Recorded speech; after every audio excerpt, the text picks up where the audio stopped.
میرے محترم دوستو، غزہ میں قیامت گزر چکی ہے۔ 10 لاکھ بچے موت و زیست کی کشمکش میں مبتلا ہیں۔ خوراک کا ایک نوالا لینے کے لیے لوگ قطاروں میں لگے ہیں، اور جو لوگ قطاروں میں لگے ہیں ظالم نیتن یاہو کے بغیرت یہودی ان پر گولیوں کی بوچھاڑ کر رہے ہیں۔ اس قیامت خیز معاملے پر پورا عالم اسلام خاموش ہے۔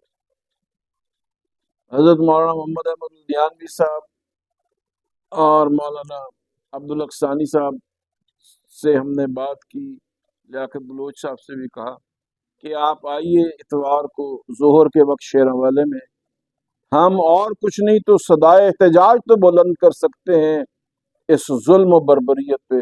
اللہ پاک مسلمانوں کی حفاظت فرمائے۔